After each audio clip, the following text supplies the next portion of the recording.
All right, hello everyone, and happy Monday.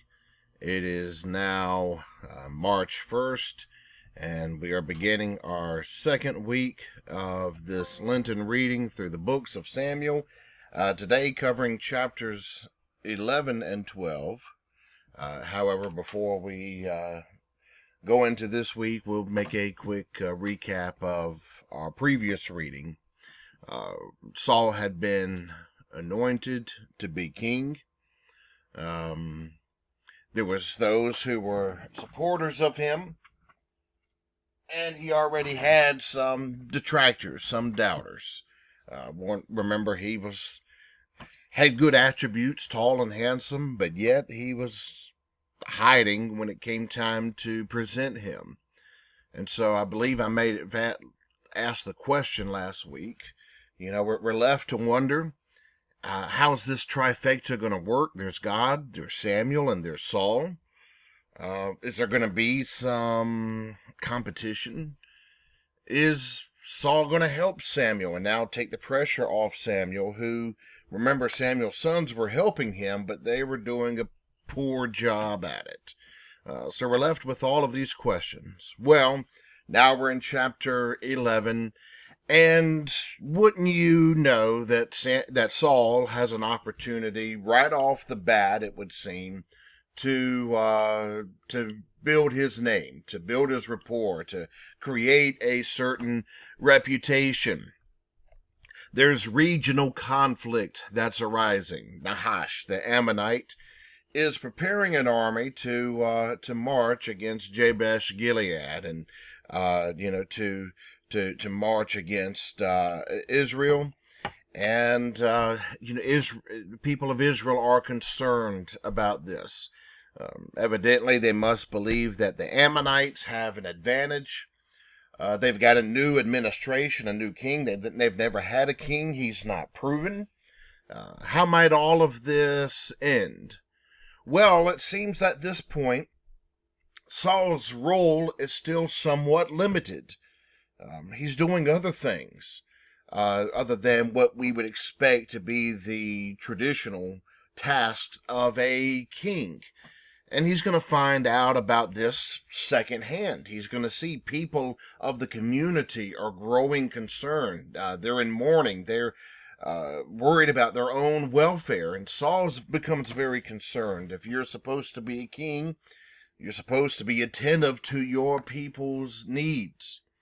And so Saul is going to engage in all of this. In fact, he's going to become somewhat enraged by all of this.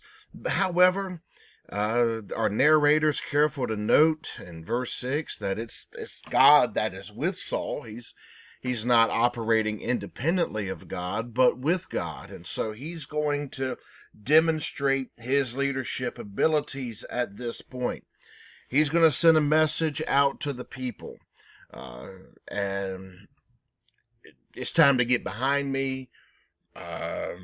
If you don't follow me, or else. And so he's going to demonstrate his leadership, his abilities as a tactician, as a strategist. He's going to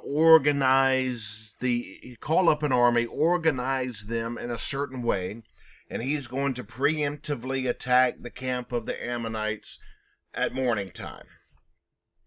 Well, don't you know, it works.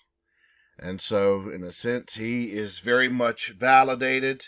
There's nothing like a crisis very early on to show what you're made of and your abilities. And so, the people are undoubtedly happy. As when chapter 10 closed, there were some doubters. And now some people are ready to kill those doubters, but Saul doesn't want for that to happen. It's a day of rejoicing. It's not a day of being vindictive against your own people. And so there's a nice victory here. You don't have to worry about Saul if you're the population. At least that's what it would seem at this point. He's handsome, he is tall, and he is a leader. What more can you possibly want? And so we might ask, is everything going to be okay now with these people? well, what's going to become of Samuel? It's a third will here in this leadership structure. Remember, it's God, Samuel, and now Saul. Well, a third will doesn't work all that well. Samuel, as we go into chapter 12, is recognizing this. He recognizes he's old, that he's tried to serve the people. He's leaving them with his sons to help, although, his sons are no all-stars, as we've already seen. He wants to make sure that there's no accusation against him by the people. Did I ever do this against you? Did I ever wrong you in this way? And the repetitive response was, no, you've done everything you're supposed to do, Samuel. So now he's going to preach to them. They're covenant people, as many in the ancient Near East were. Remember that when we give our allegiance and when we fulfill the covenant with God, we're successful, we're protected, he says. But when we drift away, we don't have God's protection anymore. And he calls attention to, you've drifted after foreign gods. You've wanted to take up the gods of your neighbors. Well, part of the problem here is, remember, when they wanted a king, who did they want to be like?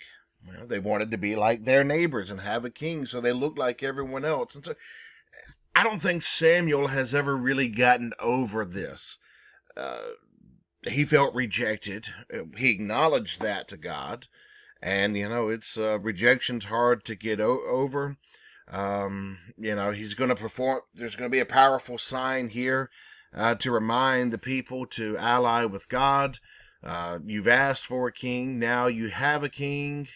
But, remember, a king is secondary. Samuel's trying to inform them. God is first. Fear God. And so it is that where, at this point, when we really are phasing out Samuel, and Saul is excelling. He's propelling. And it's about to get interesting.